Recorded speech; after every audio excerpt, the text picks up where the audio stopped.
देश के नंबर 1 बहस के प्रोग्राम देश की बहस में दीपक चौरसिया का अपने दर्शकों और तमाम पैनलिस्टों का सादर नमस्कार। आप जानते हैं देश की बहस इकलौता बहस का शो है जो इस शो के अंदर अपने दर्शकों को तमाम पैनलिस्ट, तमाम बड़े बड़े राजनेताओं, डॉक्टरों, विशेषज्ञों और अंतर्राष्ट्रीय जानकारों के साथ सीधे अपने घर से जोड़ता है। हम उनकी बहस भी कराते हैं और उनका पॉइंट ऑफ व्यू भी समझते हैं और उनकी ही दशा और दिशा के आधार पर बहस की दशा और दिशा तय होती है।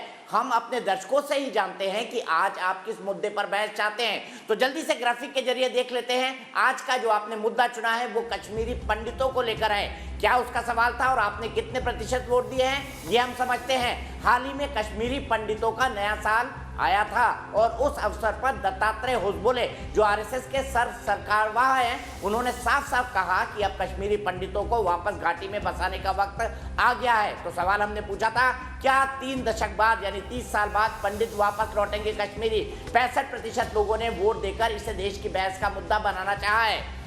अपने घर से बेइज्जत करके मार के निकाल देने का दर्द क्या होता है ये आप शायद किसी कश्मीरी पंडित से पूछें। कश्मीरी पंडितों को आज से 3 दशक पहले वहां पर रहने वाले मुसलमानों, कट्टरपंथियों और आतंकवादियों ने बहुत ही क्या मैं शब्द नहीं है मेरे पास उसको कहने के लिए, बेहद ही निर्ममता से मारकर निकाल दिया। कुछ लोग मारे गए और कुछ लोगों को घाटी छोड़ने पर मजबूर कर दिया गया।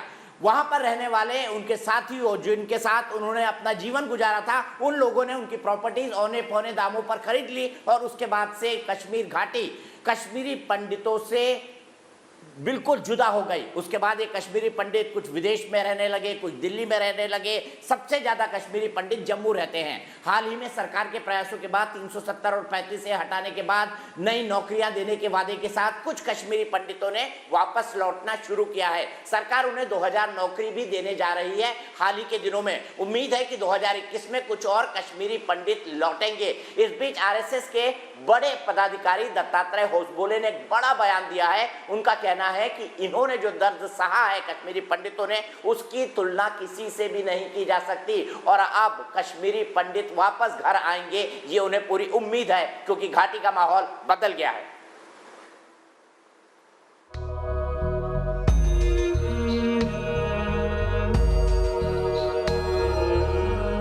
ये तस्वीरें हैं कश्मीरी पंडितों के उस दर्द की जो उन्हें 3 दशक से लगातार झेलना पड़ा। लेकिन अब आरएसएस यानी राष्ट्रीय स्वयंसेवक संघ के सरकारवाह दत्तात्रेय होसबोले ने कश्मीरी पंडितों के दर्द को बांटते हुए साल भर के भीतर ही वापस कश्मीर में बसाने का हौसला दिया है। आने वाले दिनों में कश्मीर में अपने परिजनों को, मित्रों को फिर से बसाकर अगले नवरेह के उत्सव को, पर्व को उल्लास से हम अपने कश्मीर के भूमि पर मनाएंगे। जम्मू और कश्मीर में आयोजित नवरेह महोत्सव के समारोह के दौरान आरएसएस के सरकारवाह के संबोधन से हर कश्मीरी पंडित को फिर से घर वापस लौटने की उम्मीद बंधी है। घाटी के नेताओं और अलगाववादियों ने जिस तरह कश्मीर की संस्कृति पर प्रहार किया, उसके बाद से ये पहला मौका है जब कश्मीरी पंडितों के दर्द को इस तरह से महसूस किया गया हो। कट्टरपंथियों ने कश्मीरी पंडितों की कश्मीरियत को भुला दिया था। हालांकि दत्तात्रेय होसबोले के बयान के बाद राजनीतिक प्रतिक्रिया भी आई है। कश्मीरी पंडित अपने वतन में, कश्मीर में फिर से जाकर बसेंगे और पूरी शान के साथ बसेंगे। तिरंगा झंडा अपने हाथ में फहराते हुए बसेंगे। जिनके किसी के मन में आशंका है उनको आशंका मिटा लेनी चाहिए। मुझे शक है कि भारतीय जनता पार्टी की सरकार बजाय ब्राह्मण्स को वापस पहुंचाने के अपने लोगों को वहां वापस पहुंचाएगी ताकि इलेक्शन के अंदर उनका फायदा हो सके। कश्मीरी पंडित लगभग 3 दशक से अपना घर बार छोड़ बाहर जाने को मजबूर हुए हैं। उनके साथ कट्टरपंथियों ने अत्याचार किया जबकि कई कश्मीरी हिंदुओं की हत्याएं हुई।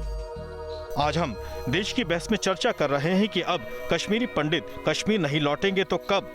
दत्तात्रेय होसबोले के बयान से साफ है कि अब घाटी में 370 हटने के बाद हालात बदले हैं और एक बार फिर कश्मीरी पंडित अपने घर बार चैन की सांस ले सकेंगे।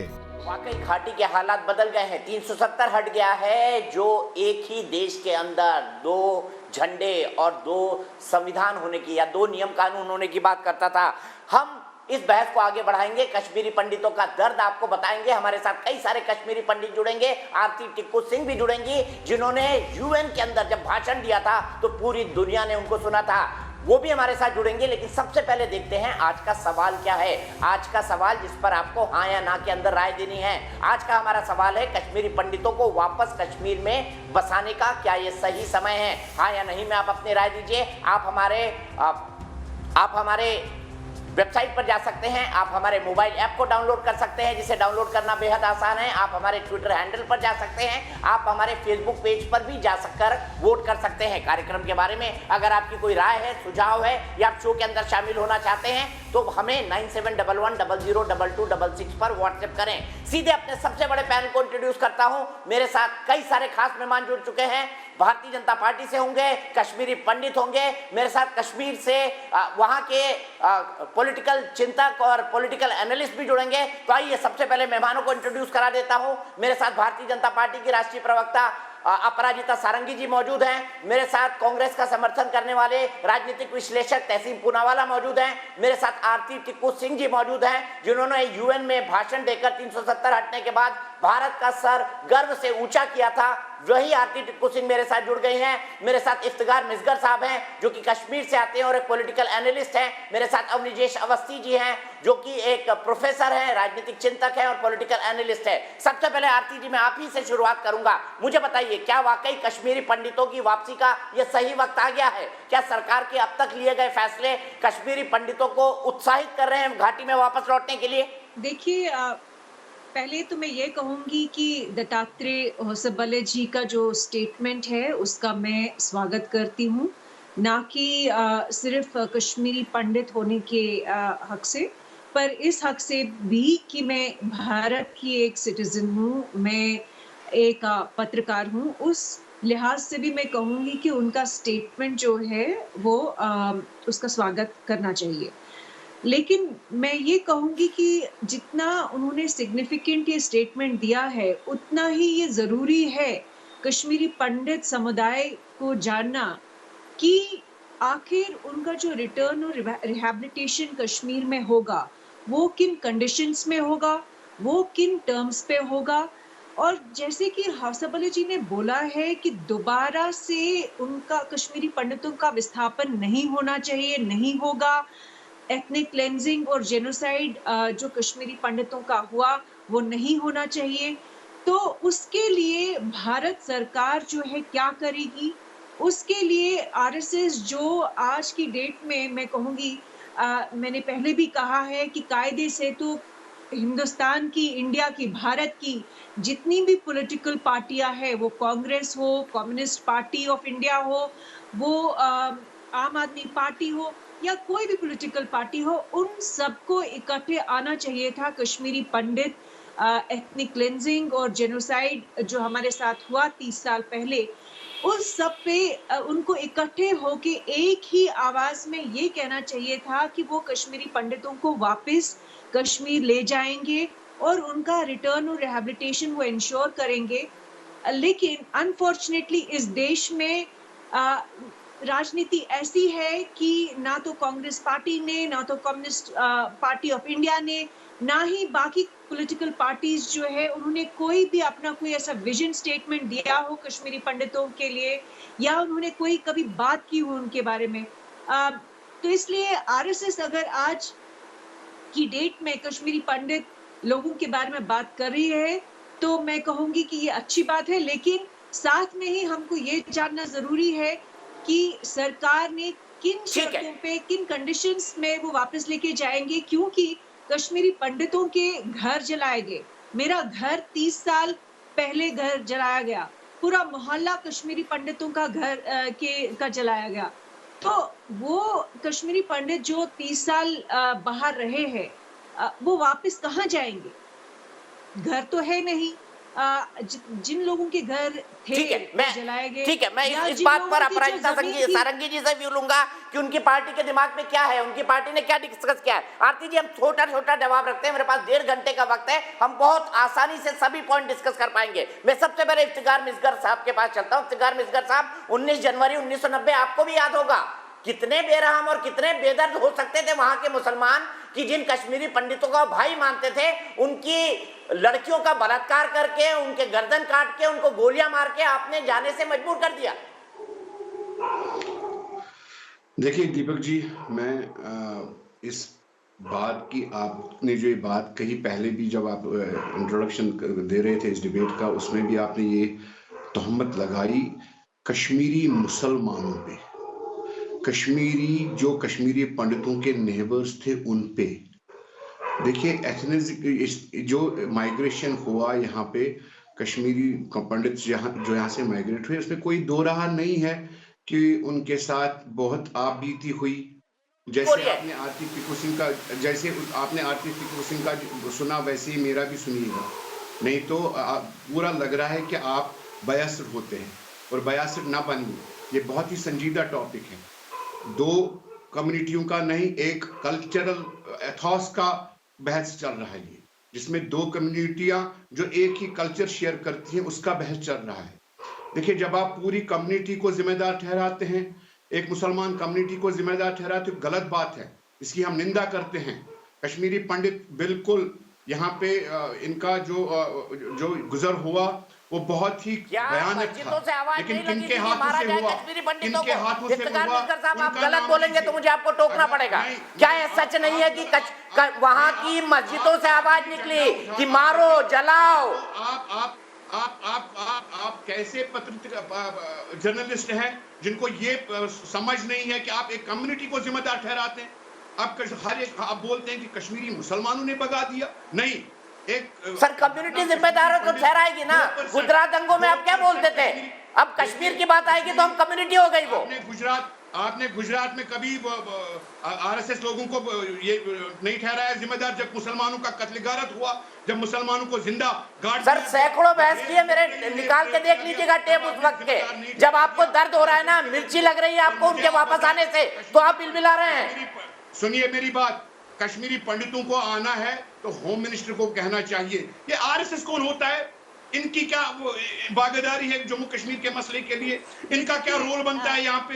ये कौन होते हैं? सर ये आरएसएस है जिसके चक्कर में 370 हट गया। नहीं तो आप लोग अभी भी स्पेशल स्टेटस लेकर बैठे होते। तब भी आरएसएस का ही सारा राग था।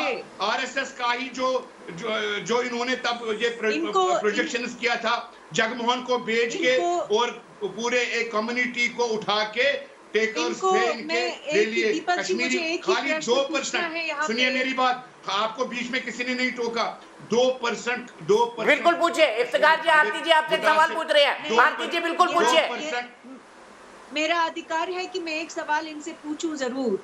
मेरा सवाल ये है कि पिछले 30 साल में, बिल्कुल आपका अधिकार है, पूछिए। लोग जो है पिछले 30 साल में इन जैसे लोग जो है कश्मीर में, वो कितनी बार वो बाहर आके खुलेआम ये कहा उन्होंने कि कश्मीरी पंडितों का जेनोसाइड किसने किया, किसको जिम्मेवार ठहराया है इन्होंने पिछले 30 साल में? किसने कश्मीरी पंडितों को वहां से निकाला? मानते हैं इनकी बात कि सारे कश्मीरी मुसलमानों को आप ब्लेम नहीं कर सकते, सारी कम्युनिटी को ब्लेम नहीं कर सकते। तो आप ये बताइए कि कश्मीरी पंडितों को किसने निकाला, किसने उनको मारा, किसने उनकी एथनिक क्लेंजिंग की, किसने जेनोसाइड किया? आज तक आप लोगों ने यासीन मलिक के खिलाफ कितने धरने दिए हैं?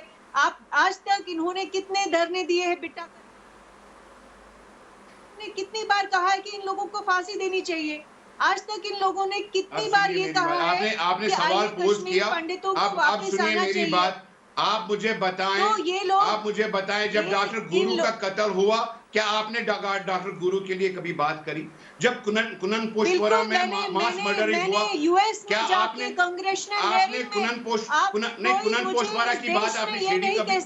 आपने कुनन पोस्टवारा की बात कभी छेड़ी? आपने देखिए मत डिवाइड करिए। हम उन कश्मीरी पंडितों को दिल की अमी गहराइयों से दावत देते हैं और वो पार्ट एंड पार्सल है इस सिलसिले के, लेकिन वो लोग नहीं जो मामले को मत घुमाइए। आरती पिकू सिंह ने क्या बात की है सब जानते हैं। सब जानते हैं, आप उनके इंटरव्यूज और उनके स्पीचेस रिकॉर्ड पर निकाल कर देख सकते हैं यूएन से। लेकिन मुझे बताइए, कश्मीरी पंडितों को निकालने का जिम्मेदार कौन था? अगर घाटी के मुसलमान जिम्मेदार नहीं थे तो जिम्मेदार कौन था कश्मीरी पंडितों के जेनोसाइड का? जवाब दीजिए इसका। इनका साहब, इनके खाली 2% जितने भी लोग मरे, खाली 2% कश्मीरी पंडित थे, बाकी तो कश्मीरी मुसलमान मारे गए। क्या कश्मीरी मुसलमानों के घर नहीं जलाए गए? क्या कश्मीरी एक भी क्यों मरा भाई? एक भी क्यों मरा? जेनोसाइड क्यों हुआ? एक भी क्यों मरा, मुझे बताइए।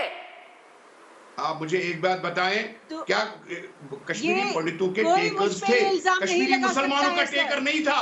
कश्मीरी मुसलमान कहाँ भाग के जाता? कश्मीरी मुसलमान ने सबसे ज्यादा सफर किया। कश्मीरी मुसलमानों को 2 साइड की ठीक है, सची में आपको देखा, एक मिनट में आ रहा हूं, सीधे सुशील पंडित के पास चलता हूं। लेकिन उससे पहले मेरे एक दर्शक डॉक्टर संजय स्वामी दिल्ली से जुड़ चुके हैं। डॉक्टर संजय स्वामी जी, दोनों रुक जाइए, इफ्तिखार और आरती दोनों रुक जाइए। मैं बहस को एक स्टेप और फॉरवर्ड ले जा रहा हूं। मेरे दर्शक जुड़ते हैं। डॉक्टर संजय स्वामी, क्या कश्मीरी पंडितों के जाने का वक्त आ गया घाटी में? जो राष्ट्रीय स्वयंसेवक संघ देश का एक प्रतिष्ठित सामाजिक संगठन है, जिसके महामंत्री दत्तात्रेय होसबले ने बयान दिया है कि कश्मीरी पंडितों की वापसी होगी, ये बहुत सुंदर और सराहनीय बयान है। और जो हमारे वक्ता बोल रहे हैं, राशिद अल्वी जैसे लोग हैं जिन्होंने द्विराष्ट्र के सिद्धांत का समर्थन किया था और 2 राष्ट्र बने, पाकिस्तान के समर्थन में वोट दी थी, अपने लाभ के लिए भारत में रह गए और लगातार प्रयास करते रहते हैं कि वो उन्हें दूसरे रूप से लाभ मिलता रहे। जो कश्मीर में इतना बड़ा आतंकवाद का दौर चला है, उसमें निश्चित रूप से वहां के स्थानीय मुसलमानों की भी भूमिका है और वहां पर जो पढ़े लिखे मुसलमान हैं उनकी बात दब जाती है। और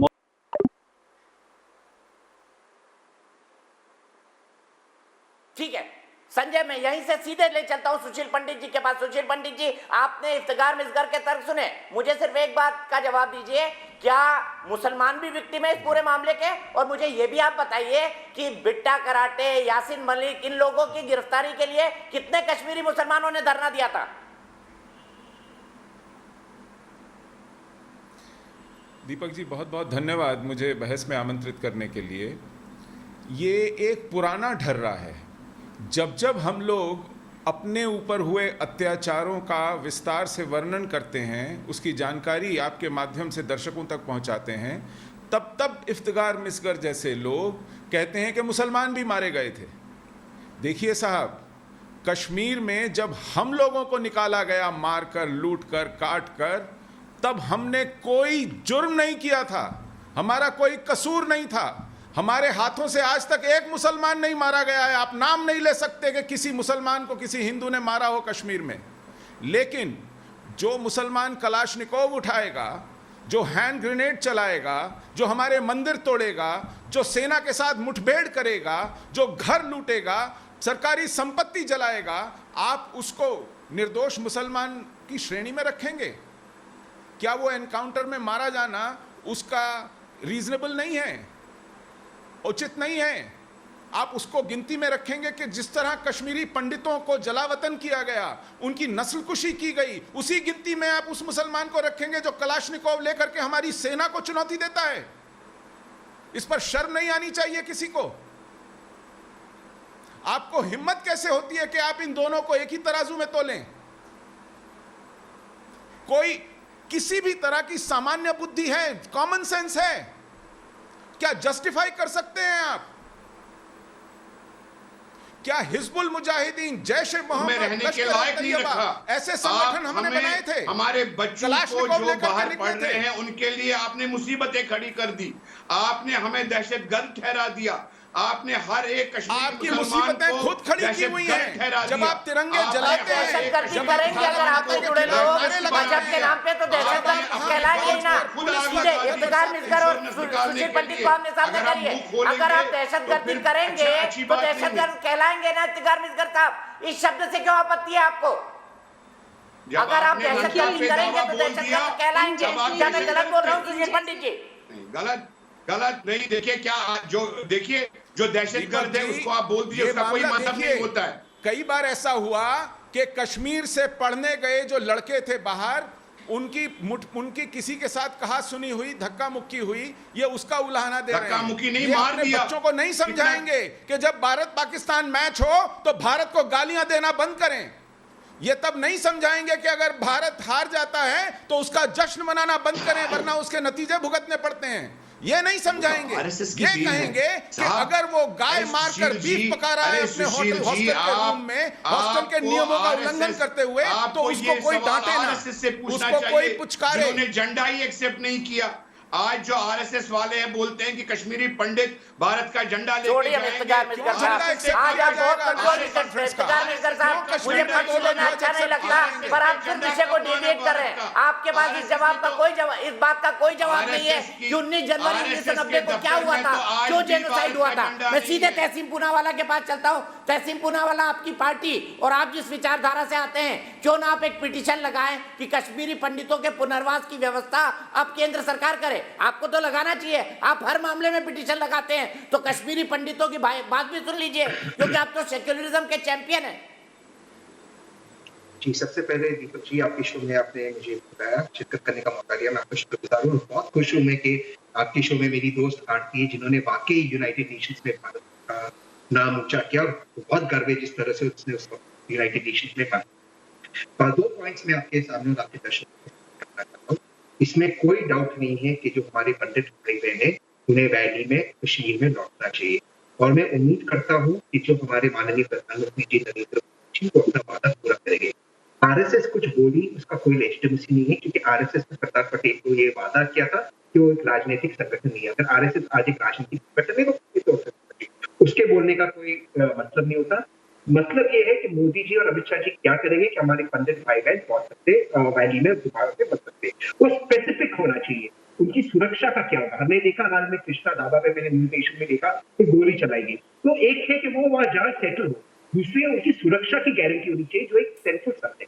दूसरी बात कहते हुए अपनी बात समाप्त करना चाहता हूँ कि बार बार ये बात करना चाहते हैं कि मुसलमानों ने, आप इतनी पिटीशन लगाते हैं कश्मीर वैली को लेकर, कश्मीरी पंडितों के लिए भी लगा दीजिए ना। मैं ये सुझाव दे रहा हूँ आपको, मदद मांग रहा हूँ आपसे कि एक पिटीशन कश्मीरी पंडितों के फेवर में भी लगा दीजिए कि इनका रिहेबिलिटेशन होना चाहिए। दीपक सर, आपकी मैं बहुत इज्जत करता हूँ, अगर आपने ये आदेश दिया, मैं जरूर अगले 1 हफ्ते में इस पर काम करके आरती और आपकी मदद लेकर मैं पिटीशन फाइल कर दूंगा। इसमें मुझे कोई I have no doubts about it, कैसे फाइल करेंगे। लेकिन इसमें आपको मैं बता दूं आपके दर्शकों की, सुप्रीम कोर्ट आदेश देगी आखिर करना अमित शाह जी और मोदी जी, क्योंकि इस वक्त वे वजीर आजम प्रधानमंत्री और वे गृह मंत्री वजीर दाखिला है, करना उनको है। और उन्होंने ये वादा 2014 में और ये वादा दोहराया था 2019 में कि हमारे पंडित भाई बहन जाएंगे। लेकिन जाना एक सर, उन्होंने 370 हटाने का वादा निभा दिया, 35 का भी निभा दिया। नहीं सर, 370 हटाने का वादा, एक स्टेप ले लिया उन्होंने। बिल्कुल इम्पॉसिबल बता रहे थे लोग आप जैसे। नहीं सर, मैंने तो इसका समर्थन किया, 370 हटाए। आरती बैठी है, मैंने इसका समर्थन किया। वो हटाना जरूरी था, अच्छा हटाए, लेकिन सिर्फ हटाने से कुछ नहीं होता। तो स्टैच्यूट है बुक पे, सुशील भाई, आरती का परिवार कैसे जा सकता है, उनको सुरक्षा कैसे मिल सकती है। दूसरा, इफ्तिकार भाई वहां पे रहते, उनको भी सुरक्षा मिलनी चाहिए। ठीक है, और सब ठीक है, मैं आपकी की बात ये स्पेसिफिक था। ठीक है, बट आप जिस विचारधारा का समर्थन करते हैं उसके समर्थक राहुल गांधी और उनकी पार्टी के ज्यादातर लोग 370 के हटाए जाने के खिलाफ है। क्या मैं सच नहीं बोल रहा हूँ? राहुल खुद कश्मीरी पंडित है सर, राहुल खुद कश्मीरी पंडित के परिवार से आता है। और कांग्रेस का ऑफिशियल स्टैंड ये था 370 हटाना चाहिए था, उसको कॉन्स्टिट्यूशनली हटाना चाहिए, मानवा सुप्रीम कोर्ट के अंदर है। लेकिन कांग्रेस का स्टैंड उसके पक्ष में था, कांग्रेस ने नहीं हटाया, वो अलग बात थी। तो क्या अनकॉन्स्टिट्यूशनली हटाया? क्या संसद कॉन्स्टिट्यूशनल काम नहीं करती है? मैं तहसीम आपसे जानना चाहता हूँ, संसद जो काम करती है, संसद जो बिजनेस करती है, वो कॉन्स्टिट्यूशनल होता है या अनकॉन्स्टिट्यूशनल? जवाब दीजिए ना। संसद में पास हुआ है यानी संसद अनकॉन्स्टिट्यूशनल हो गई। सर, मैटर सुप्रीम कोर्ट में है सर, कॉन्स्टिट्यूशनल बेंच के सामने है, और यही प्ली है कि वो अनकॉन्स्टिट्यूशनल था। पूरे बहुमत के साथ उसको पास किया। अपराजिता जी, मैं आपको लाना चाहूंगा, क्या वाकई कश्मीरी पंडित राहुल गांधी ये चाहते हैं कि कश्मीर से 370 हटाई जाए और दूसरा कश्मीरी पंडितों को फिर बचा दिया जाए? कितना कनेक्शन बताया कश्मीरी पंडित के डीएनए से राहुल गांधी का? आप सबको मेरा नमस्कार। मैं वाद विवाद सुन रही थी। मैं लोकसभा की सांसद हूं और लोकसभा में घंटों बहस हुई और उसके बाद धारा 370 और धारा 35A को हम लोगों ने विदा दिया। और मैं आपको बता दूं कि ये कश्मीर के लोगों के लिए एक मील का पत्थर साबित हुआ है।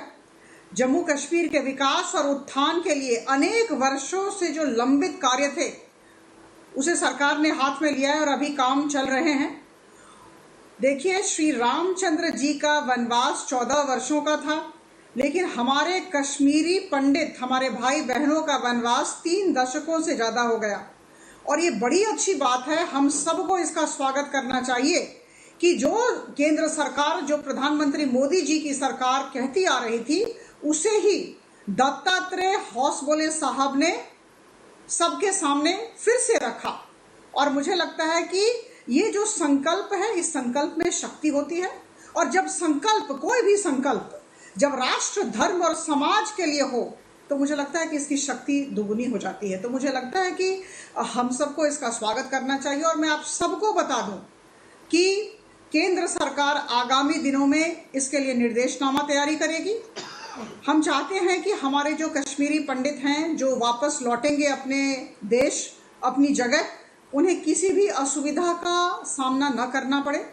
इसकी वजह से सबको लेकर निर्देशनामा तैयार किया जाएगा, सबके मतों को लिया जाएगा, सबके मतों को प्राधान्य दिया जाएगा और फिर एक प्रक्रिया जो होगी उसे सबके सामने रखा जाएगा। तो मुझे लगता है वो प्रक्रिया की शुरुआत हो गई है। जो केंद्र सरकार करना चाह रही है, करना चाहती थी, उसे ही श्री दत्तात्रेय होसबोले साहब ने सबके सामने रखा। ठीक है, मैं आऊंगा आप पर, क्योंकि आपने ब्रेकिंग न्यूज मुझे दी है कि जल्दी दिशा निर्देश जारी होंगे। इस बीच अविनाश जीनकर, मेरे एक दर्शक भीलवाड़ा से जुड़ गए हैं। अविनाश जी, क्या सही वक्त आ गया है कश्मीरी पंडितों का अपने घर लौटने का? आपको क्या लगता है?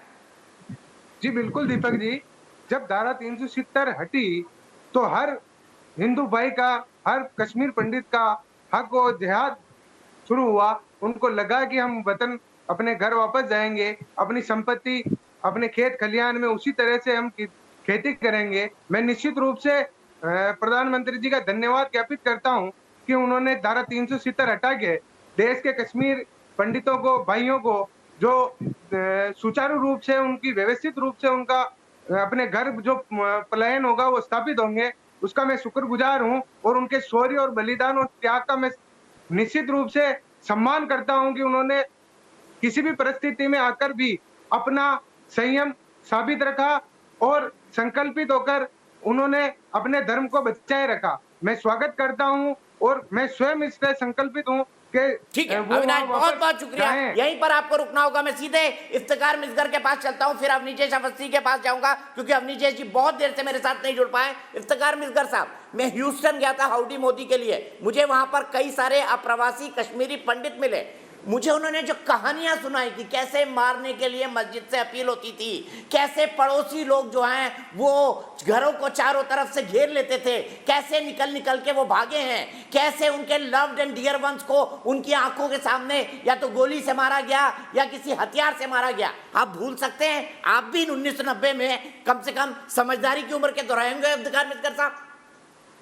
देखिए साहब, जितना दुख हमें इस बात का है उतना मेरे ख्याल से किसी को नहीं होना चाहिए, क्योंकि ये लोग हमसे, हमारे साथ थे, हमारे साथ बड़े पले हुए हैं। तो आपका तो सबसे पहले ये कहना चाहिए था कि आइए आइए, हम स्वागत करते हैं आपका कश्मीर में। अरे आपके मुंह से वो आवाज नहीं निकली? बिल्कुल नहीं, क्यों नहीं निकली?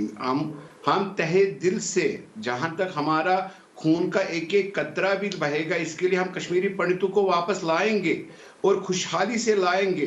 लेकिन इसमें राजनीति नहीं होनी चाहिए। मेरा पूरा जानना है कि आरती तिकू सिंह और हमारे सुशील पंडित जी को अंदर ही अंदर हंसी आती होगी जब ये लोग यूपी से या बिहार से आप उनको उठा के लाते हैं और ये बोलते हैं कि 370 गया जी, कश्मीरी पंडित सेफ हो गया। आपने देखिए मैनिपुलेट ऐसे करा कश्मीरी मसले को, जो पॉलिटिकल इशू था उसको ऐसे मैनिपुलेट किया पूरे देश में कि कश्मीर, सारे कश्मीरियों को और कश्मीर के सियासत को आपने दहशतगर्दी का वो बना दिया। देखिए, जहां तक जम्मू कश्मीर का मसला है, इसकी बात आज की डेट में होम मिनिस्टर में पूछनी चाहिए। तो मैं क्या उसे बापू कहूंगा, महात्मा गांधी कहूंगा? बंदूक का जवाब बंदूक से दिया जाएगा कि नहीं दिया जाएगा कश्मीरी घाटी में? अगर कोई सेना के खिलाफ पत्थर उठाएगा, बंदूक उठाएगा, देश के खिलाफ पाकिस्तान का झंडा फहराएगा, ISIS का झंडा फहराएगा, तो क्या किया जाना चाहिए उस कश्मीरी मुसलमान के साथ? बताइए। दीपक जी, आपका बहुत बहुत रिस्पेक्ट करता हूं मैं। आप बड़े ही ग्रेट जर्नलिस्ट हैं, ये बात होम मिनिस्ट्री में होनी चाहिए, कश्मीरी पंडितों को वापस लाने की। ये बात पीएमओ ऑफिस में होनी चाहिए, ना कि आरएसएस के दफ्तर में। आरएसएस देखिए, ये एक ऐसी राजनीति, ठीक है, जवाब ले लेते ना, क्यों ना हो आरएसएस के दफ्तर में। मेरे हिसाब से ये कोशिश तो इफ्तिखार मिसगर से शुरू होनी चाहिए। ये कोशिश तो इफ्तिखार मिसगर से शुरू होनी चाहिए कि भाई मैं कश्मीरी मुसलमान, कश्मीरी भाइयों को बुलाता हूं वापस। ये कोशिश तो आपसे होनी चाहिए, आरएसएस कर रही है कोशिश। ये कोशिश तो कश्मीरी मुसलमान से होनी चाहिए, नहीं होनी चाहिए। उसके बाद आरती जी मैं आपके पास आ रहा हूँ, मुझे पता है आप कुछ कहना चाहती है, बताइए अवनीश जी। उसको थोड़ा सा फ्यूल दीपक जी, इनसे एक ही बात पूछिए, दीपक आरती एक ही बात पूछिए कि पिछले 30 साल में ये इफ्तिखार मिसगर और जितनी भी इनकी पॉलिटिकल पार्टीज रही है, मालूम नहीं कौन सी पार्टी के साथ है अभी आजकल, पॉलिटिकल पार्टी जितनी भी रही है, नेशनल कॉन्फ्रेंस हो, पीडीपी हो, या इनका जो जमात इस्लामी जो लोग हैं वहां पे सईद अली शाह गिलानी है, हुर्रियत है, जो आपस में इनकी सांठ गांठ है इन सारी पॉलिटिकल पार्टीज की कश्मीर में, उन्होंने पिछले 30 साल में कितनी बार ये कहा कि कश्मीरी पंडितों को वापस आना चाहिए और हम लेके आएंगे उनको वापस, उनको एक टाउनशिप बना देंगे या उनके घर बना देंगे जो इन्होंने जलाए, जो इन्होंने तोड़े। कितनी बार कहा, वो तो वैलिड सवाल, वैलिड सवाल। मैं आऊंगा, इफ्तिखार जी रुकिए, अवनीश जी बोलिए, क्या आरएसएस को ये कहने का हक नहीं? बताइए। दीपक जी, हमारे परम आदरणीय दत्तात्रेय इफ्तिखार भाई मैं आ रहा हूँ, अवनीश जी बोलेंगे पहले। जो वक्तव्य दिया है, अगर वो समूचे मीडिया में, भारतवर्ष में अगर चर्चा का विषय बना है, तो इससे दत्ता जी की बोलने की महत्ता को सहज समझा जा सकता है, पहली बात। दूसरी बात आप सुन लीजिए कि आज से नहीं, 1953 में श्यामा प्रसाद मुखर्जी ने कहा था, एक देश में एक विधान एक निशान, बलिदान दिया था अपना। ये बात 2019-2021 की नहीं है, तब से है। दूसरी बात, तहसीम को तो मैं बता ही दूं कि जो कह रहे थे कि कांग्रेस तो हमेशा साथ में रही, मैं कहता हूं जरा अधीर रंजन जी का वो पार्लियामेंट में जो उनका वक्तव्य था धारा 370 हटाने के समय, वो जरा क्लिप चला दीजिए ना। आज चलाइए, जरूर चलाइए, ताकि तहसीम एक्सपोज हो बुरी तरीके से। और वो कोई ऐसा नहीं था कि उनकी व्यक्तिगत राय थी। पार्लियामेंट में लीडर ऑफ ऑपोजिशन कांग्रेस का नेता अगर जो कहता है वो आधिकारिक वक्तव्य होता है। कहा था कि ये अपने आप कैसे संभाल लेंगे, ये तो यूएन में अभी है, लंबित है विषय, ये कहा था। और मैं आपको बता दूं, इफ्तिखार जी आप भी सुन लीजिए, अरे यहां पर अगर एक किसी की हत्या हो जाए तो मोमबत्ती लेकर के इंडिया गेट से लेकर मंडी हाउस से लेकर के तमाम चौराहों पर खड़े हो जाते हैं। 30 साल से किसी पार्टी ने कश्मीरी पंडितों की बात नहीं उठाई। वहां पर उसके दरवाजे पर मत्थे टेक रहे थे जाकर के ये कम्युनिस्ट पार्टी के नेता और कांग्रेसी, और उसने दरवाजे नहीं खोले यासीन मलिक और गिलानी ने, वहां मत्थे टेक रहे थे। आज भी कहते हैं बात कर लो उनसे, ये है असलियत। मनमोहन सिंह हाथ मिला रहे थे यासीन मलिक से, और आप कह रहे हैं, आप दीपक जी आज सवाल उठा रहे हैं कि आपने कभी उठाया नहीं कश्मीरी पंडितों का। जब भी वहां पर फौज आतंकवादियों को मारती थी तो ये पत्थरबाज सारे आते थे और कह रहे कम्युनिटी को मत करो। वो पत्थरबाज किस कम्युनिटी के थे? बताओ इफ्तिखार मिर्जा, वो एक कम्युनिटी के थे कि नहीं थे? वो एक मस्जिद से आते थे कि नहीं आते थे? वो एक मस्जिद में छुपते थे कि नहीं छुपते थे? और फिर कहते हो आज आप एक नहीं, एक कम्युनिटी की बात मत करो। हो सकता है उसमें से 2-4% ऐसे लोग हों, 2-4% ऐसे लोग हों उस कम्युनिटी के जो शायद इसका विरोध करते हो। लेकिन सच्चाई ये है कि पूरे इन 30 वर्षों में, इस 30 सालों में जिस तरीके से वहां पर फौज पर पत्थर फेंके गए, कश्मीर के कांग्रेस के एक नेता ने तो ये तक कह दिया कि हमारा जो सर्विंग आर्मी चीफ है वो सड़क छाप गुंडे की तरह व्यवहार कर रहा है। वहां पर बिपिन रावत के लिए कहा गया। ये है हकीकत इस देश की। कोई अवार्ड वापसी नहीं हुई, कोई तख्ती लेकर के नहीं पहुंचा। आप ही का सवाल मैं तहसील के पास ले जाता हूं। निजेश जी, आपके ऑफिस में हम हिंदुस्तान का आप ही का सवाल तहसील के पास ले जाता हूं। तहसील, आपने ठीक कहा कि राहुल गांधी खुद कश्मीरी ब्राह्मण है। जब से वो राजनीति में आए हैं, उन्होंने कितनी बार कश्मीरी पंडितों के लिए एक प्रेस कॉन्फ्रेंस की या एक बयान निकाला कि भाई कश्मीरी पंडितों को वापस ले जाकर अब घाटी के अंदर बसा दिया जाए। ये डबल स्टैंडर्ड की बातें क्यों? शुक्रिया, बहुत अच्छा प्रश्न पूछा। आप तो बोले थे जो हुर्रियत से बातचीत के समर्थन में थे कि भाई हुर्रियत पाकिस्तान और भारत के बीच बातचीत होना चाहिए। आप वो लोग थे जिन्होंने शर्मल शेख में कहा बलूचिस्तान में जो कुछ हो रहा है वो अन्याय है। अधीर रंजन के वक्तव्य का जवाब चाहिए मुझे। जी, आपने 3-4 जिस दिन आप एंकर बनेंगे आपके प्रश्न का जवाब दूंगा। इस वक्त एंकर माननीय दीपक ये क्या मतलब है? मैं उनके प्रश्न ये का क्या जवाब मतलब है? मैं दीपक, ये क्या मतलब है? जिस दिन आपके एंकर होंगे, ये मतलब अधीर रंजन ने एक वक्तव्य दिया लोकसभा में, नेता प्रतिपक्ष कांग्रेस के नेता के रूप में, ऑथेंटिक बयान था, वो व्यक्तिगत राय नहीं थी। बाकी के बारे में तो कांग्रेस कह देती है कि ये उनकी व्यक्तिगत राय होगी। पार्लियामेंट के अंदर दिया गया। ठीक है, जवाब दे रहे तहसील, हम लीजिए जी, जवाब दे रहे तहसील, जवाब दीजिए तहसील। इतने अच्छे शो में आपको नाराज नहीं होना चाहिए, आराम से बात करो। मैं जानता हूँ आप दीनदयाल उपाध्याय व्हाट्सएप आपके अंदर तो दर्द है नहीं ना कश्मीरी पंडितों का, आपके अंदर तो है नहीं, आपको तो गुस्सा आता नहीं है, आप तो बड़े खुश होते हैं, मुझे तो आता है ना गुस्सा। ठीक है सर, ठीक है सर, अगर आपका बोलना हो गया तो मैं बात करूंगा। 30 साल वापस लौटा दो उन पंडितों के। कोई बात सर, आपको अगर बोलना है तो आप बोलिए, मैं चुप बैठता हूँ, वरना मुझे बोलने का मौका दीजिए। दीपक भाई ने मुझे दिया है। तहसील बोलिए, हम लीजिए जी, प्लीज सुन लीजिए उनको, सुन लीजिए, हम ऐसे। थैंक यू तहसील बोलिए प्लीज। सर, जब तथ्य नहीं होते तो बीच में चिल्लाने का और बीच में बोलने का एक वो होता, प्रथा होती, खास करके जो लोग दीनदयाल उपाध्याय व्हाट्सएप यूनिवर्सिटी से आते और व्हाट्सएप पे इतिहास पढ़ते।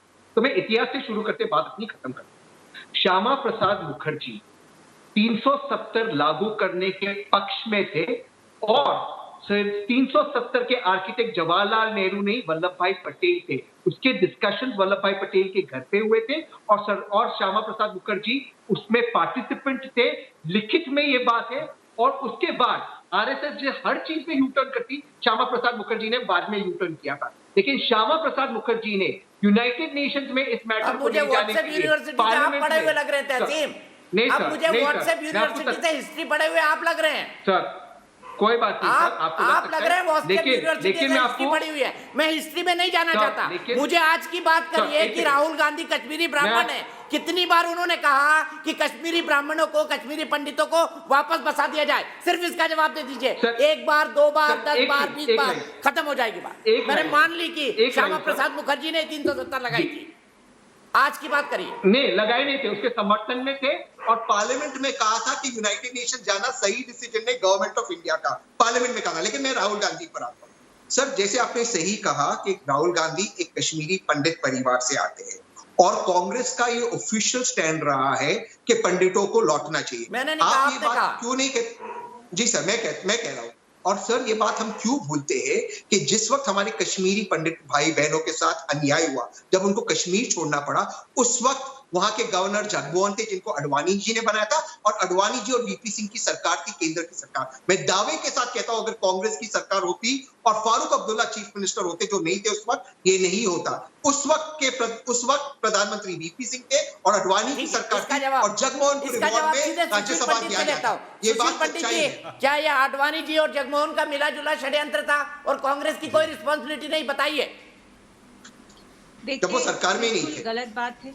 मुझे लगता है तहसीन आज तैयार होकर के नहीं आए हैं। मैं इनको डेट्स बता देता हूं, तारीखें बता देता हूं। फारूक अब्दुल्ला 18 जनवरी 1990 तक चीफ मिनिस्टर थे जम्मू कश्मीर के, और वो एक गठबंधन सरकार थी कांग्रेस और नेशनल कॉन्फ्रेंस की। ये बात आप कभी नहीं भूल सकते।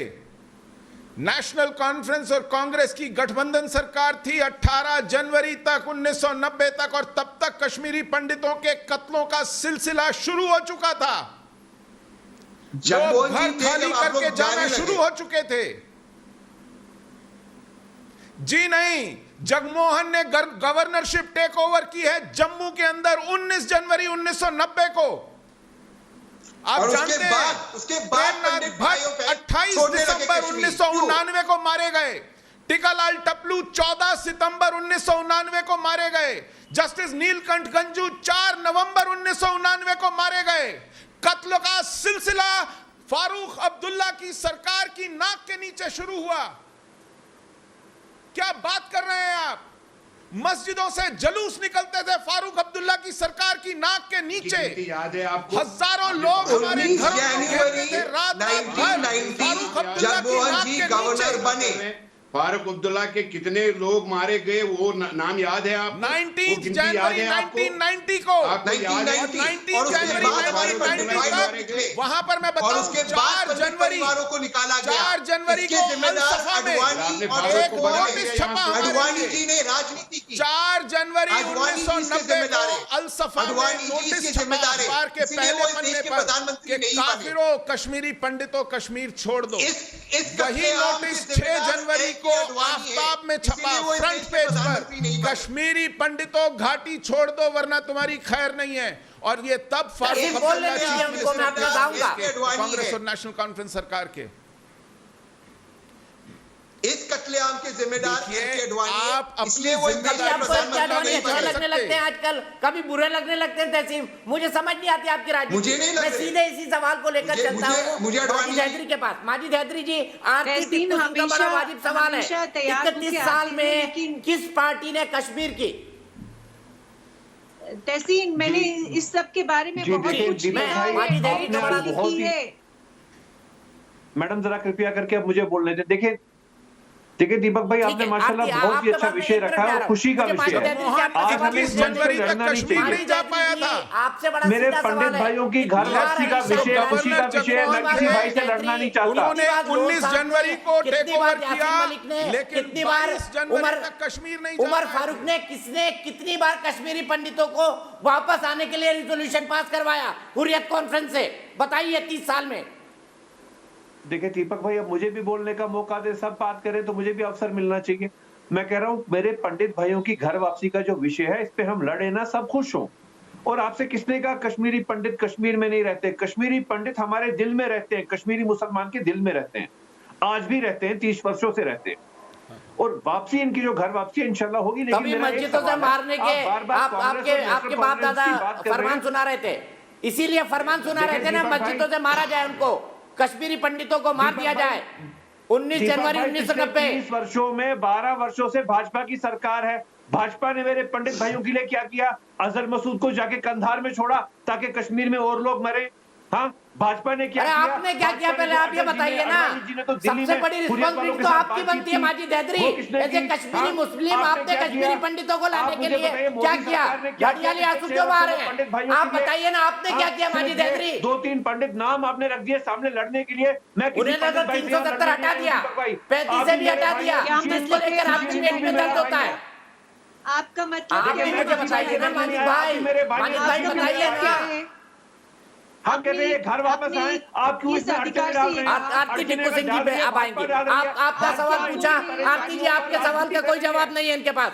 आरती टिक्कू सिंह और माजिद हैदरी फ्रेम में लाइए। का जवाब दिया और आपकी आज बोलती बंद हो गई। आप क्या चाहते हैं कि हम दही जम गया कि आज माजिद हैदरी ने प्यार और मोहब्बत की बात की। आज मैंने किसी से लड़ा नहीं। आप लोग मुझे गालियां दो, चलो शुरू करो गालियां देनी। अब बोलो माजिद हैदरी देशद्रोही, माजिद हैदरी मुसलमान, माजिद हैदरी पाकिस्तानी। बोलो अब आप लोग बोलो। आज आप लोग को मैंने पोल खोल दी इस मंच पे।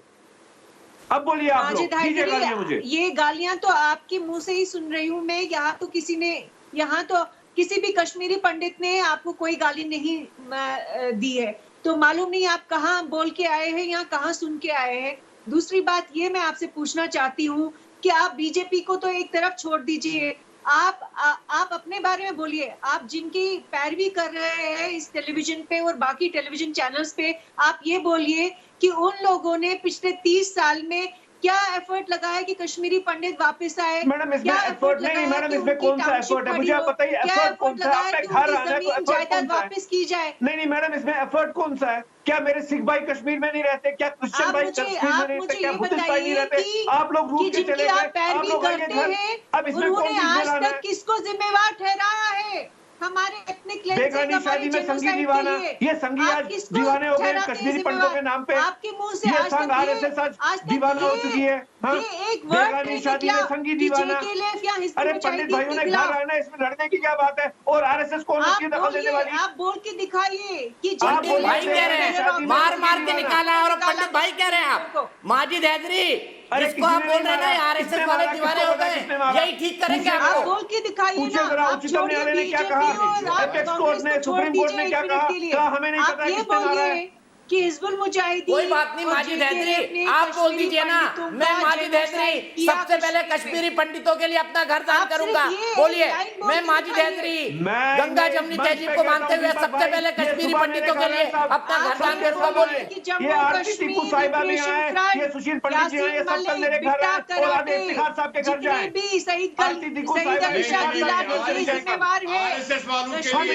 अरे घर दान कर दीजिए ना अपना। हमारे भाई है, अरे गंगा जमुनी तहजीब की मिसाल दिखाने के लिए घर दान कर दीजिए ना, कश्मीरियत दिखाने के लिए घर दान कर दीजिए। आपने तो इनका घर जला दिया। हम पंखे बिछा देते हैं, हमारे दिल में रहते हैं लोग, हमारे दिल में रहते हैं। पंडित को नहीं, अशोक पंडित को नहीं, ये लोग आरएसएस के एजेंट्स हैं। ठीक है, मैं सीधे अपराजिता जी के पास चलता हूँ। अपराजिता जी बार बार आरोप लगा रहे हैं कि बीजेपी ने कश्मीर के लिए कुछ नहीं किया, कश्मीरी पंडितों के लिए कुछ नहीं किया। कितना इत्तेफाक रखती है इस आरोप से आप? दीपक जी, जिस दिन ये लोग अच्छा इंतजार मिस्टर साहब, आपके सवाल का जवाब दूंगा। आप कह रहे हैं कश्मीरी पंडित खून खराबा चाहते हैं प्रधानमंत्री 30 साल आपने क्या वहाँ पर अमन के दिए जलाए? जैसे लोग जितने भी हैं उन लोगों ने कश्मीरी पंडितों का जेनोसाइड करवाया और उन लोगों अरे ने मैडम कौन सा जेनोसाइड? 219 व्यक्ति टोटल ये जो टिप्पणी कर रहे हैं या 70,000 मुसलमान मरे। बात मैं सुनने को तैयार होंगी। अरे गुजरात राइट में उसे 10 गुना ज्यादा मुसलमान मरे जितने यहाँ पंडित मरे। क्या बात कर रही हैं आप गुजरात आ गए, गुजरात राइट पे आ गए ना, फेवरेट टॉपिक आ गए ना। आप बाकी लोगों को छोड़ गोधरा दंगों में इससे 10 गुना ज्यादा मुसलमान मरे। सिर्फ 219 पंडित मेरे कश्मीरी पंडित भाई, मेरा घर आपके लिए खुला है, दान कर दूंगा, आ जाइए। माजिद हैदरी अपील तो कर दीजिए। कश्मीरी पंडित भाई, मेरा घर आपके लिए खुला है, दान करने को तैयार हूँ। एक कश्मीरी पंडित भाई को आरती को ही बुला लीजिए। पंडित इधर रह रहे हैं। मैं तो कह रहा हूँ आपको, मैंने अपराजिता जी को बहुत देर से मौका नहीं दिया। सिर्फ अपराजिता जी बोलेंगे। अपराजिता जी मुझे बताइए, ये बीजेपी पर आरोप लगा रहे हैं कि बीजेपी ने कश्मीरी पंडितों के लिए कुछ नहीं किया, आपका क्या कहना है? देखिए, कश्मीर में सिर्फ 219 पंडित। देखिए, हमें तो एहसास हो रहा था कि ये जितने पैनलिस्ट हमारे बैठे हैं, ये सारे एस्टीम्ड पैनलिस्ट मिलकर प्रधानमंत्री मोदी जी की सरकार को शाबाशी देंगे।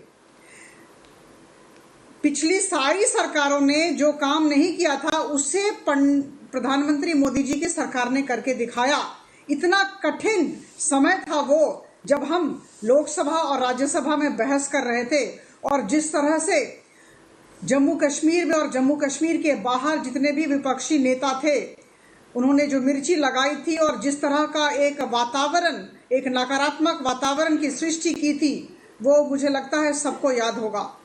और देखिए, आज ऐसा ऐतिहासिक कदम प्रधानमंत्री मोदी जी की सरकार ने लिया, और हम सब जानते हैं कि वहां पर जिस स्तर पर जो भी इलेक्शंस होने थे, जो हमारा डीडीसी का पोल्स अभी हुआ बहुत ही अच्छे तरीके से, अर्बन लोकल बॉडी के पोल्स हुए हैं, उसके अलावा जो ग्रामांचल में जो डीडीसी के पोल्स होने वाले थे वहां अच्छे से हुआ। और धारा 370 और 35A का जाना एक हिस्टोरिक काम था। मोदी जी और मैं आपको बता दूं कि ये कश्मीरी पंडित को वापस लाना, ये हमारी जो सरकार है उसकी संवेदनशीलता को दर्शाती है, उसकी इच्छा शक्ति को दर्शाती है। अरे आप सब तो मिलकर प्रधानमंत्री मोदी जी की सरकार को धन्यवाद दें, स्टैंडिंग ओवेशन दें। ये हमारी संवेदनशीलता का परिचायक है। हम आगामी दिनों में, जैसा कि मैंने कहा, मैं पुनरावृत्ति करूंगी, हम आगामी दिनों में इसकी प्रक्रिया तय करेंगे और हम देखेंगे कि हमारे कश्मीरी पंडित, हमारे भाई बहन बिना किसी असुविधा के यहाँ चले आए, कश्मीर चले आए और अपने घर चले आए, वनवास से निकल कर आ जाए। ब्रेक के लिए ब्रेक के बाद शुरुआत करूंगा। इफ्तिखार मिस्कर साहब कह रहे थे कि खून खराबा होने वाला है अगर कश्मीरी पंडित आ गए। कैसे, किस आधार पर बोल रहे हैं, ब्रेक के बाद समझेंगे। आरएसएस के बड़े पदाधिकारी दत्तात्रेय होसबोले ने उम्मीद जताई है कि कश्मीरी पंडित जल्दी ही घर वापस लौटेंगे। कुछ कश्मीरी पंडित लौट चुके हैं और ऐसा बताया जा रहा है कि 2021 में कोरोना की कम होने के बाद सरकार एक नई योजना कश्मीरी पंडितों को लेकर आएगी। हालांकि कश्मीरी पंडितों को सरकारी नौकरियों में जगह देने की घोषणा सरकार पहले ही कर चुकी है। 370 और 35A के हटने के बाद कश्मीरी पंडितों की घर वापसी होनी चाहिए, ये पूरा देश कह रहा है। मेरे साथ कई सारे खास मेहमान हैं, मेरे साथ अपराजिता सारंगी जी हैं, सुशील पंडित जी हैं, मेरे साथ तहसीन पूनावाला है, मेरे साथ आरती टिक्कू सिंह है, मेरे साथ इफ्तिकार मिसगर साहब हैं और मेरे साथ माजिद हैदरी है। इफ्तिकार साहब, आपने कहा कि कश्मीरी पंडित अगर आ गए तो खून खराबा हो जाएगा, क्या मैंने सही सुना था?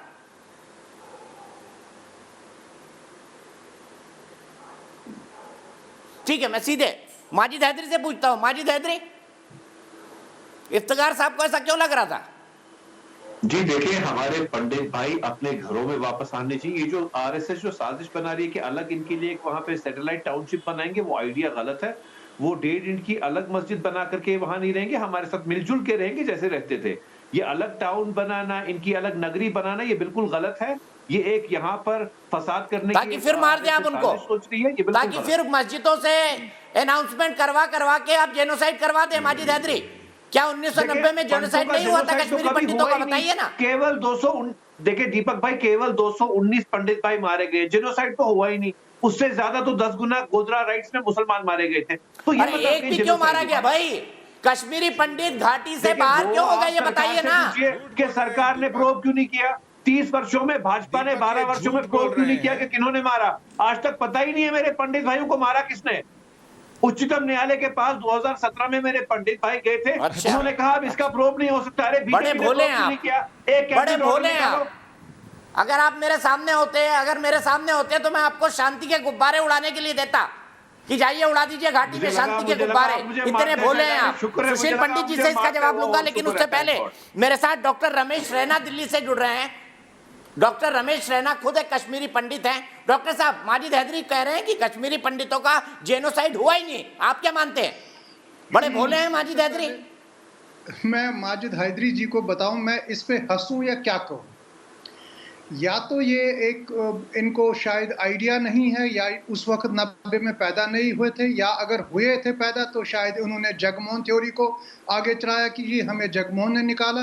लेकिन एक बात मैं जो इनको बताना चाहूँगा, जब नेशनल ह्यूमन राइट्स कमीशन ने एक जजमेंट दे दिया अर्ली 90s में, उस जजमेंट में ये लिखा था कि Kashmiri Pandit ethnic cleansing is tantamount to genocide. जो ये it is akin to genocide.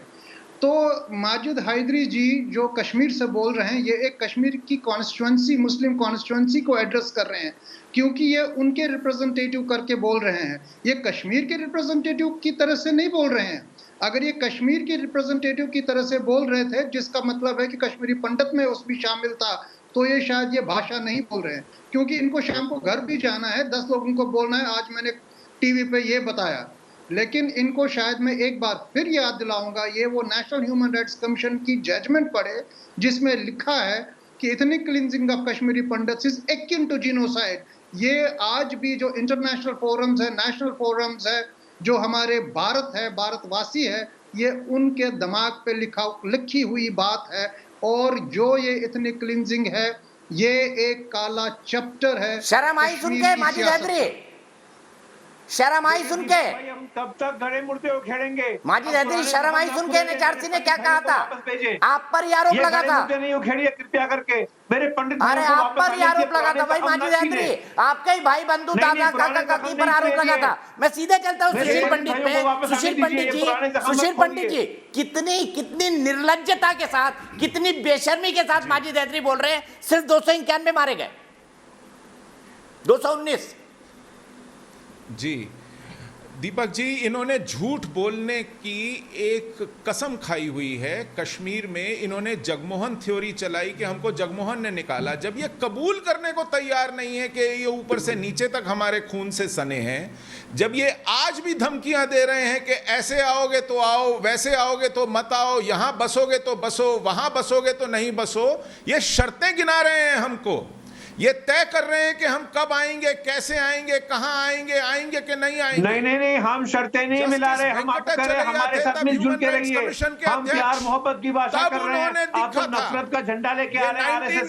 RSS का झंडा नहीं चलेगा कश्मीर में। रैना ने बताई है, जस्टिस वेंकटाचलैया ने लिख करके दिया है वो ऑर्डर कि what happened to Kashmiri Pandits in Kashmir, जो कश्मीरी हिंदुओं के साथ कश्मीर में हुआ वो नस्ल कुशी के बराबर था, वो हमारा जातीय संहार था। ये उनकी जजमेंट है, उनका ऑर्डर है। अब रही बात एक निष्कर्ष की, तो सुशील भाई अब कब तक गड़े मुर्दे उखेड़ेंगे? छोड़ दीजिए पुरानी बातें। और जमीन तैयार होने का मतलब क्या है? सबसे पहले ये माना जाए कि हमारे साथ क्या हुआ था, इस बात की पुष्टि की जाए कि हमारे साथ क्या हुआ था। और दूसरा, जो पीड़ित हैं, जो जीवित बच गए हैं, उनको न्याय दिया जाए। जब तक यासीन मलिक और बिट्टा कराटे फांसी पर नहीं लटकाए जाएंगे, जब तक गीलानी को फांसी पर नहीं लटकाया जाएगा, हमारा कश्मीर आने का रास्ता साफ नहीं होगा। और तीसरी बात, हम कश्मीर में अपना हिस्सा लेकर आएंगे, हम कश्मीर में अपना इलाका लेकर आएंगे, कश्मीर में पनुन कश्मीर बसाने आएंगे। हम वहां फिर से भेड़ बकरियों की तरह कत्ल होने नहीं आएंगे। हम वहां पर फिर से हॉस्टेज बनने नहीं आएंगे। माजिद हैदरी, जब कुछ नहीं है तो बीच में चिल्ला रहे हैं। सुन लीजिए सुशील पंडित को, काम की बात कर रहे हैं। घेर कर मार कर भगाए जाने के लिए नहीं आएंगे। हम वहां फिर से घेर कर मार कर भगाए। बिल्कुल ठीक बात बोली सुशील पंडित भाई, और ऐसा होना भी नहीं चाहिए। माजिद हैदरी, माजिद हैदरी, माजिद हैदरी, कितनी बेशर्मी के साथ आप डिफेंड करते हैं, कितनी बेशर्मी के साथ। लेकिन इफ्तिखार मिस्कर साहब, मैंने सही सुना कि आपने कहा कि अगर कश्मीरी पंडित आएंगे तो खून खराबा होगा। प्यार से रहेंगे फिर से। ये पुरानी बातें भूल जाइए, आज के बाद पुरानी बात नहीं होनी चाहिए। आपने गलत सुना और आपने गलत तरीके से प्रोजेक्ट किया। मैंने बोला, माजिद साहब एक मिनट, मैंने ऐसे साफ साफ अल्फाज में बोला कि कश्मीरी पंडित हमारे खून से मिले हुए हैं, हम उनको बुलाएंगे। अगर यदि हमारा खून का एक एक कतरा भी कश्मीरी पंडितों के लिए बहेगा, वो हम तैयार हैं उसके लिए। लेकिन कश्मीर के दरवाजे उन लोगों के लिए बंद है। तो पहले बहाया क्यों, ये बता दीजिए ना कश्मीरी पंडितों का खून। पहले खून क्यों बहाया, अब खून का कतरा कतरा क्यों दे रहे हैं? पहले खून ही क्यों बहाया, ये बता दीजिए। उन कश्मीरी पंडितों के लिए दरवाजे बंद हैं जो शिवसेना का ढोला यहाँ पे ढोल पिटारना चाहते हैं। जैसे सुशील पंडित जी हैं, जैसे आपकी मोहतरमा यहाँ पे बैठी हैं, इन्होंने एक ही राग अलापना है, वो आरएसएस का राग अलापना है। आरएसएस का राग अलापने हम यहाँ नहीं देंगे। कश्मीरी पंडित हमारे। ठीक है, मैं सीधे आरती के पास चलता हूँ कंक्लूडिंग कमेंट के लिए। आरती, क्या आपको लगता है खुले दिमाग से आपको चाहते हैं कश्मीरी मुसलमान? और दूसरा सवाल, क्या नए सिरे से 1990 में जो जेनोसाइड हुआ उसकी इंक्वायरी नहीं होना चाहिए? क्योंकि कई आई विटनेस तो मौजूद है। पंडितों को चाहते हैं जो हमारे साथ रहना चाहते हैं, हम उन कश्मीरी पंडितों को चाहते हैं जो यहाँ पे बैठे हैं। इनका सिर्फ आरती की आवाज, कंक्लूडिंग कमेंट है, और उसके बाद मुझे एक दर्शक के पास जाना है। दीपक जी देखिए, 1989 में जब कश्मीरी पंडितों पे अटैक शुरू हुए तो JKLF और हिजबुल मुजाहिदीन जैसी पॉलिटिकल ये जो टेरर ऑर्गेनाइजेशंस है, इन लोगों ने कश्मीरी पंडितों पे ये कह के अटैक किया कि हम RSS के एजेंट्स हैं, ये कह के अटैक किया कि हम भारत सरकार के एजेंट्स हैं। तो आज ये वही बात फिर से कह रहे हैं इफ्तिखार कि उन कश्मीरी पंडितों को वापस नहीं आने देंगे जो शिवसेना की रिप्रेजेंटेटिव्स होंगे या RSS के होंगे या किसी और पॉलिटिकल पार्टीज के होंगे। तो क्या फिर से वो जेनोसाइड करेंगे हमारे साथ? क्या यही शर्त है इनको कश्मीरी पंडित ताकि वापस आए? ये इनको शर्म नहीं आती? ठीक है आरती, मुझे यही रुकना होगा। मेरे साथ एक दर्शक और जुड़ गए हैं, डॉक्टर प्रशांत कुमार। क्या खुले दिल से चाहते हैं माजिद हैदरी और इफ्तिखार मिसगर जैसे लोग कश्मीरी पंडितों को? नहीं, अगर ये चाहते तो अभी तक कुछ ना कुछ किए रहते हैं। ये वहाँ कश्मीरी पंडित को दोबारा बुला के फिर से वही अपनाना चाहते हैं जो 1990 के दशक में किया करते थे।